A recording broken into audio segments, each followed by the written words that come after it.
Gift Nifty 356 పాయింట్లు negative గా ఉందంటూ, నాస్డాక్ 4% అబోవ్ నెగిటివ్ గా ఉందంటూ, ఎస్పెషల్లీ బంగారం, వెండి, crypto currencies including crude oil తో సహా అన్ని నెగిటివ్ గా ఉండడం సోమవారం మార్కెట్లు భారీ పతనాన్ని చూస్తాయా అంటూ చాలా మంది భయపడుతున్నారండి.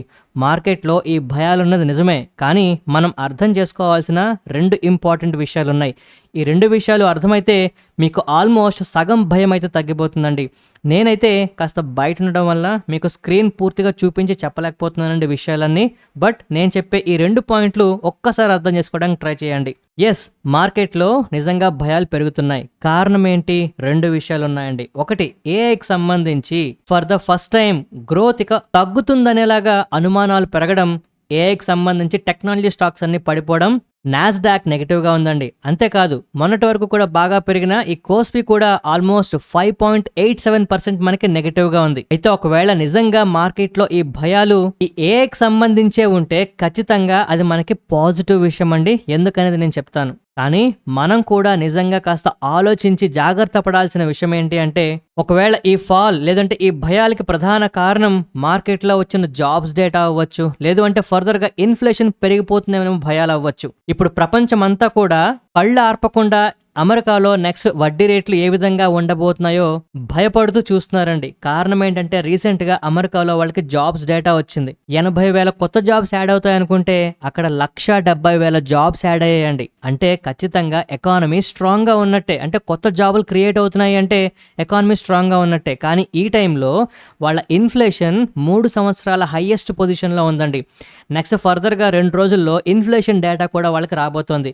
ఒకవేళ ఈ ఇన్ఫ్లేషన్ డేటా ఇంకా ఎక్కువ అవుతుందేమో, ఒకవేళ ఎక్కువైతే ఇన్ఫ్లేషన్ ని కంట్రోల్ చేయడానికి ఎకానమీ ఎలాగా స్ట్రాంగ్ గా ఉంది కనుక, జాబ్స్ డేటా కూడా అనుకున్న దానికన్నా బాగా వచ్చింది కనుక వడ్డీ రేట్లు ఫెడ్ పెంచుతుందేమో అన్న భయాల వల్ల అమెరికా మార్కెట్లో చాలా క్లియర్గా భయాలు పెరిగిపోతున్నాయండి.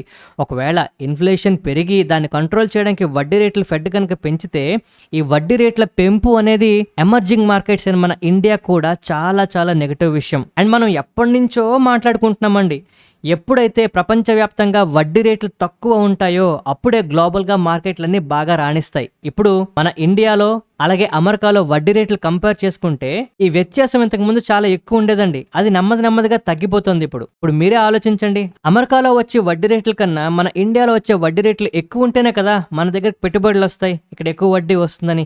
మరి వ్యత్యాసం తగ్గిపోతున్నప్పుడు, రూపాయి వీక్ అయిపోతున్నప్పుడు, ఎస్పెషల్లీ అమెరికాలో వడ్డీ రేట్లు ఇంకా పెంచుతారు అని తెలిసినప్పుడు మన ఇండియాకి ఎందుకు వస్తాయండి పెట్టుబడులు? అండ్ మీరు గమనించారా, రీసెంట్ గా మన ఆర్బీఐ మీటింగ్ లో వడ్డీ రేట్లు స్టేబుల్ గా ఉంచిందండి. కానీ ఇప్పుడు అమెరికాలో ఇన్ఫ్లేషన్ కనుక పెరిగింది అంటే ఖచ్చితంగా వడ్డీ రేట్లు ఇంకా ఎక్కువ అవుతాయి. అది మన గ్లోబల్ మార్కెట్స్కే కాదండి, ఎమర్జింగ్ మార్కెట్స్ కూడా చాలా నష్టాన్ని క్రియేట్ చేస్తాయి. అయితే మీరు అడగచ్చు, సార్ బంగారం, వెండి, క్రిప్టో కరెన్సీ కూడా ఎందుకు పడిపోతున్నాయి అంటే, ఫస్ట్ మనం అర్థం చేసుకోవాల్సింది ఏంటి అంటే, బంగారం కన్నా వడ్డీ రేట్లు ఎక్కువ ఉన్నప్పుడు రిస్క్ తక్కువ ఉండే అసెట్స్ వైపే ఎక్కువ మంది మొగ్గు చూపుతారండి. ఇప్పుడు వడ్డీ రేట్లు పెంచితే రిస్క్ లేకుండా మనకి ఇన్కమ్ వస్తుంది అంటే, ఇప్పటి వరకు బాగా పెరిగిన బంగారం లేదు, యుద్ధం ఏమవుతుందో తెలీదు, ఇలాగ కన్ఫ్యూజన్ గా ఉన్నప్పుడు గోల్డ్ లోంచి కూడా పెట్టుబడులు బయటికి వెళ్ళిపోతాయి. గోల్డ్ లోంచే వెళ్తున్నప్పుడు సిల్వర్ లోంచే వెళ్తాయి. ఇలాగ సేఫ్ హెవెన్సే పడిపోతున్నాయంటే క్రిప్టో కరెన్సీ కూడా పడిపోతుందండి. సో మీకు అర్థమవుతుందా? ఇప్పుడు ప్రపంచమంతా 2 విషయాల మీద భయాలు పెట్టుకుంటున్నాయి. ఒకటి, ఏఐకి సంబంధించి స్లో డౌన్ వచ్చేస్తుందా, ఏఐ బబుల్ బద్దలైపోతుందా అని. మనం అయితే ధైర్యంగా ఉండొచ్చండి. ఏఐ కనుక బబుల్ బర్స్ట్ అయితే మన ఇండియా మార్కెట్లోంచి డబ్బులు ప్రధానంగా వెళ్ళిపోవడానికి కారణమైన ఈ ఏఐ బబుల్ బద్దలైతే తిరిగి మళ్ళీ మన మార్కెట్లకి వెనక్కి డబ్బులు వస్తాయి.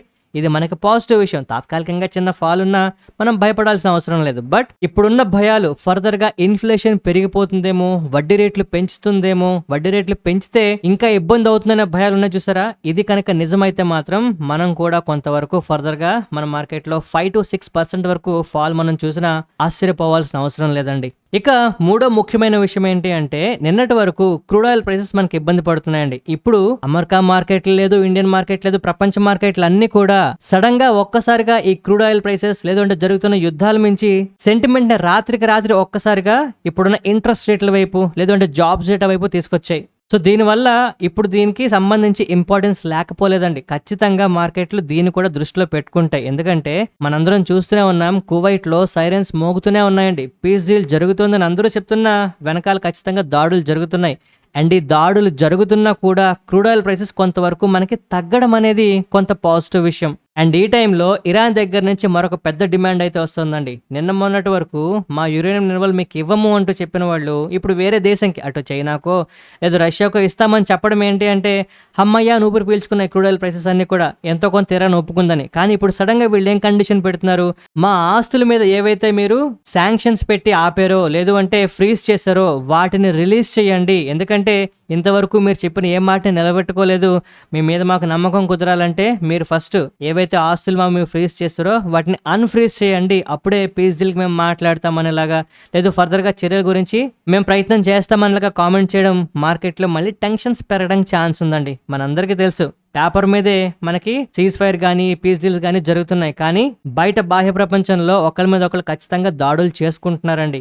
ఇది కంట్రోల్ అవ్వకపోతే క్రూడ్ ఆయిల్ ప్రైసెస్ మళ్ళీ పెరగడం స్టార్ట్ అవుతాయి. మళ్ళీ క్రూడ్ ఆయిల్ ప్రైసెస్ పెరగడం అనేది మార్కెట్లకు అస్సలు మంచిది కాదు. సో ఇప్పుడు అమెరికా మార్కెట్లో నెగిటివ్ గా ఉండడానికి ఒక కారణమైన ఇన్ఫ్లేషన్. ఈ క్రూడ్ ఆయిల్ కనుక పెరిగితే ఇంకా పెరిగిపోతుందండి. ఇప్పుడు జనరల్గా 90% అందరూ కూడా ఇన్ఫ్లేషన్ పెరుగుతుందేమో అన్న భయాలతో ఉన్నారు, అందుకే ఇంత నెగిటివిటీ కనిపిస్తుంది. ఈ టైంలో క్రూడ్ ఆయిల్ ప్రైసెస్ గడిచిన కొన్ని రోజులుగా కొంత శాంతించే కనుక పర్లేదు. ఇప్పుడు ఈ టెన్షన్ పెరిగి క్రూడ్ ఆయిల్ ప్రైసెస్ పెరిగాయి అనుకోండి, నో డౌట్ మనం వర్స్ట్కి ప్రిపేర్ అవ్వాలేమో అనే పరిస్థితి అందరి మొదలను కొట్టుకునే పరిస్థితి ఉంటుంది. సో ఇక నా ఒపీనియన్ అయితే నేను క్లియర్గా చెప్పానండి.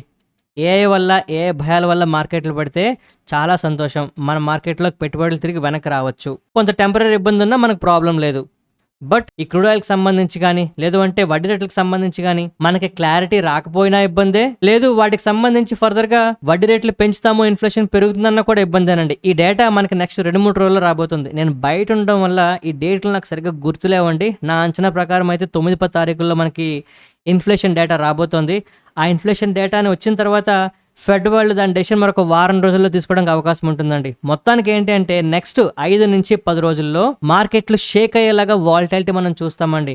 ఓవరాల్గా ఒక 15 రోజులు మాత్రం మనం చాలా జాగ్రత్తగా ఉండాలండి. ఒక పాయింట్ మనకు పాజిటివ్గా మారడానికి అవకాశం ఉంటే మరొక పాయింట్ మనకే కాదండి ప్రపంచవ్యాప్తంగా మార్కెట్లను కాస్త ఇబ్బంది పెట్టడానికి అవకాశం ఉంటుంది. బట్ ఏదైనా కూడా లాంగ్ టర్మ్లో మన మార్కెట్లో ఆపర్చునిటీని క్రియేట్ చేస్తాయనడంలో సందేహమే లేదు. మీరు గమనించారో లేదో మన మార్కెట్లో రికవరీ మనం చూస్తున్నామండి. ఒక్కసారి చెప్పండి, మీలో ఎంతమంది పోర్ట్ఫోలియోస్ లోస్ నుంచి కాస్త రికవర్ అవ్వడం చూస్తున్నామా? Mid cap index all time highs touch చేస్తుందా?